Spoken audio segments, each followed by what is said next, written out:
He wanted to hobnob with the rich and the famous. And even with Hillary's law salary, he didn't have enough money. He needed cash, lots of it, and by the late 70s, he had already hatched a brilliant plan to raise money by taking it from someone else.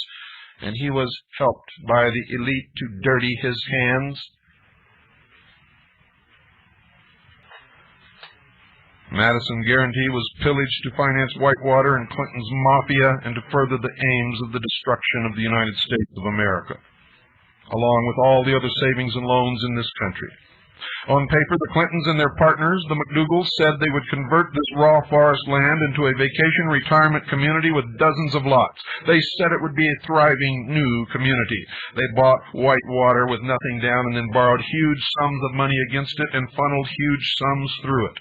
First, they borrowed the $20,000 down payment from Union Bank, which was later repaid with a new loan from Union Bank, taken out by Clinton crony and present Arkansas Governor Jim Guy Tucker and McDougall. Then they borrowed another $183,000 from the Citizens Bank of Flippin. According to real estate agents and sales of neighboring property, the value of the land was supposed to be 1/3 of that, but by inflating the purchase price, you can borrow more against it. Later, Hillary got another $30,000 from Bank of Kingston, using part of the same property that was already the collateral for the Flippin loan. Another $20,000 came from Security Bank of Paragould, which Bill used to pay off part of Hillary's loan. An additional $110,000 came from the diversion of an illegal SBA loan to McDougall's wife, so they had already borrowed $363,000 on property worth somewhere between $80,000 and $100,000. Later, indeterminate amounts appear to have been funneled into or through Whitewater from Madison and its shell companies. Around the time Whitewater Development was formed, McDougall, along with other Clinton cronies, including Jim Guy Tucker, Arkansas's present governor, bought the Bank of Kingston. Steve Smith was appointed president. Within days of the purchase, McDougall, Tucker, and Smith began using the bank to finance Whitewater and Bill Clinton's political mafia. The bank loaned far more than the legal maximum credit limit to any one borrower. All the loans were going to prominent out-of-towners, political big shots who did not live in or around Kingston.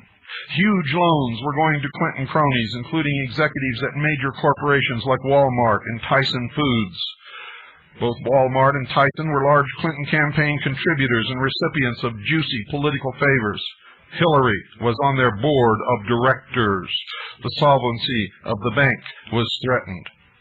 It got so bad, ladies and gentlemen, that the Federal Deposit Insurance Corporation began an investigation. In 1983, both Marlin Jackson, Arkansas State Banking Commissioner, and the FDIC demanded that Kingston stop making these loans. The FDIC said the loans threatened the stability of the bank. Clinton and his cronies were notified in writing and ordered to repay their loans. They then switched their scheme to savings and loans where the regulators couldn't get them. Soon after, McDougall bought Madison Guarantee Savings and Loan. Jackson, the regulator who stopped the loans to Clinton from Kingston, says he felt McDougall did this to escape the heavy regulation over the banks. The savings and loans were far less regulated. Quote, I've often thought that the reason he began using Madison Guarantee was because he had found that he couldn't do what he wanted with his bank, unquote, said Jackson. Madison was a tiny savings and loan in a tiny town. Its prospects looked dim, except Governor Clinton then intervened. He gave Madison approval to open a branch in Little Rock. This was highly prized among savings and loans. It meant Madison had instant access to a market that was literally 1,000 times bigger. Later, Clinton sheltered Madison from regulatory scrutiny. Madison quickly became a large savings and loan, attracting $120 million in deposits. It did so by offering some of the highest interest rates to savers in the United States. You may recall the mid-1980s when Arkansas Savings and Loans sat on top of the list of highest interest-paying savings institutions. Madison was a leader in the race to attract the most deposits by offering high interest rates. It also began a series of fraudulent loan practices and deals with the political elite of Arkansas. Madison's furious expansion attracted federal regulators who stated in 1984 that Madison was in jeopardy from unsafe and unsound lending practices. According to the regulatory complaints, Madison made $17 million in loans to insiders, officers and their family, and politically prominent Arkansas citizens, including Bill Clinton. Jim Guy Tucker received over $1 million. Steve Smith received at least $65,000. Seth Ward received at least $600,000. In most cases, these businesses eventually failed, but Bill Clinton and his cronies kept on getting more loans for bigger and better amounts. And again, as I said, the money disappeared. Where did it go? I would suggest, ladies and gentlemen, you look into Mena, Arkansas, and ask Ollie North. At times, tens of thousands of dollars were run through the Whitewater account at Madison in transactions that were apparently completely unrelated to Whitewater sales or expenses. Furthermore, huge overdrafts were mysteriously covered with deposits from various Madison subsidiaries and other McDougal corporations. Drug money. They used shell corporations to bury the transactions. The way they were able to do this was by using shell corporations, companies whose only purpose was to funnel funds out of the bank and into their pockets.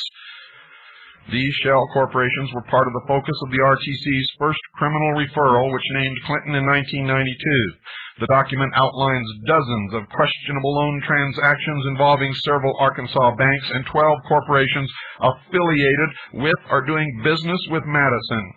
Principals of the corporations include the Clintons, the McDougals, current Arkansas Governor Jim Guy Tucker, and other cronies. This document was suppressed by Clinton's machine during the presidential campaign.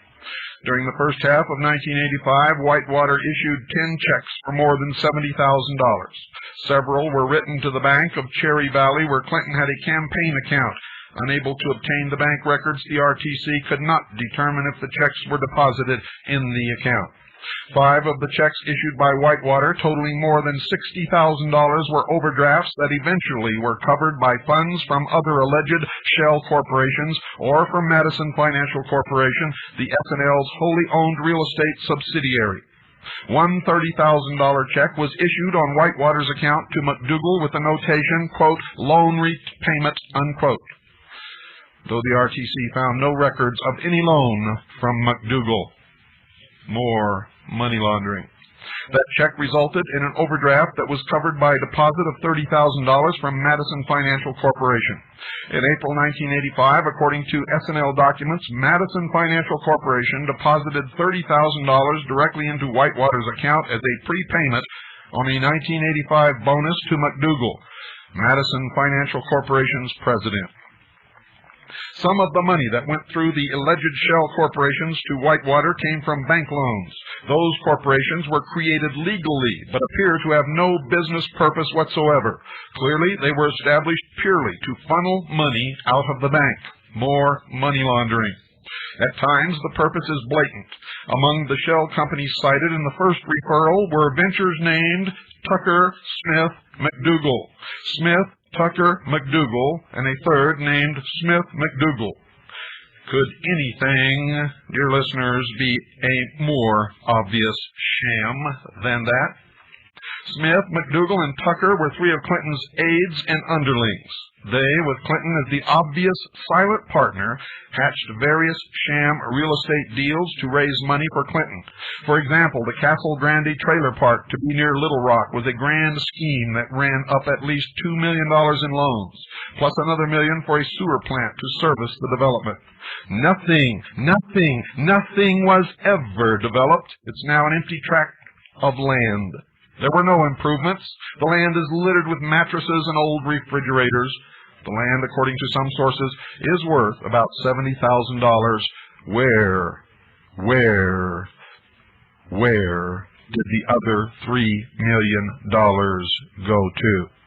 I suggest you look into Mena, Arkansas, and ask Ollie North. Besides loans to Whitewater, the savings and loan funneled money to its owner's wife. One of the ways this was done was through a subsidiary, Madison Marketing. Madison Marketing handled $1.53 million of the thrift's business over a 3-year period. The firm was owned by Susan McDougal, wife of the savings and loans owner. Her company apparently did no actual marketing for the bank. She merely collected commissions and borrowed money. According to the RTC, the evidence indicates that Madison Marketing was a sham company that performed no actual marketing services. They simply paid the bills of other firms and added their own 15% markup. In turn, Madison Marketing funneled money to Whitewater and to Clinton, and this is illegal. Madison funds were used to pay Clinton's past campaign debts. Madison employees were urged to donate money to Clinton. The S&L's officers told them the savings and loan would pay them back. Of course, it is illegal for savings and loan funds to be used in this manner. We will probably never know how much Clinton made from this. It had the potential to quickly reach tens of thousands of dollars and maybe millions. One thing that's known for sure, ladies and gentlemen, is that in 1985, at Clinton's request, Jim McDougal hosted a cocktail party at Madison headquarters to help Clinton pay off a $50,000 campaign debt. About $30,000 was raised. At least one of the listed donors denies ever writing a check. The donor was a 24-year-old college student. He supposedly gave $3,000. It later turned out that his father had signed the check, not he, and that it came from his father. Who was the father, ladies and gentlemen? A politician named Charles Peacock. Peacock at first told reporters he knew nothing about the check. Later, he admitted he had signed it in his son's name and told them simply, quote, "I'm a politician, and as a politician I have the prerogative to lie whenever I want," unquote. Most of the records of these donations have disappeared. What few documents remain have convinced federal investigators that at least some of the money may have come directly from Madison. Many of the donations were in the form of Madison cashier checks, usually written in the name of an individual in his account. 3 months before McDougal helped Clinton cover his debt, Clinton had appointed a new state regulator in charge of savings and loans. The appointee, handpicked by McDougal, turns out to have been a Little Rock lawyer who had previously represented McDougal's savings and loan. Bank investigators are also trying to find out what happened to an undisclosed amount of money that went directly from Madison to Whitewater. The Resolution Trust Corporation, a federal agency, has sent a whole package of criminal referrals to the Justice Department recommending further investigation into these donations. Good luck, as they are in the hands of the instigator of the Waco massacre, Janet Reno. So far, no one has been able to piece together just how much Bill Clinton and his friends benefited from the diversion of funds from Madison and Whitewater. The transactions are muddled, and what documents haven't been destroyed are being withheld from the public, many of them by Janet Reno, the brains behind the murder of the congregation of Branch Davidian in Waco, Texas. But we know Madison failed in 1989 with a shortfall of $47 to $68 million. It was owned by Jim McDougal, Clinton's former aide, business partner, and fundraiser. Clinton knowingly kept the S&L open, using his political influence, and continued to give favors to McDougal. As McDougal put it, quote, "Bill never turned me down on something I asked for," unquote. Furthermore, as you'll see in a moment, Hillary handled Madison's legal entanglements with the regulators. It was due to her and Bill's influence that Madison was not shut down when its insolvency was first discovered. The ties, ladies and gentlemen, are simply too close for coincidence. Much of the paper trail has been buried forever in what has been called atrocious record-keeping. But the evidence shows that Bill and Hillary, Billary, and their cronies were able to swindle millions from this one savings and loan. Don't miss tomorrow night. Good night, and God bless you all.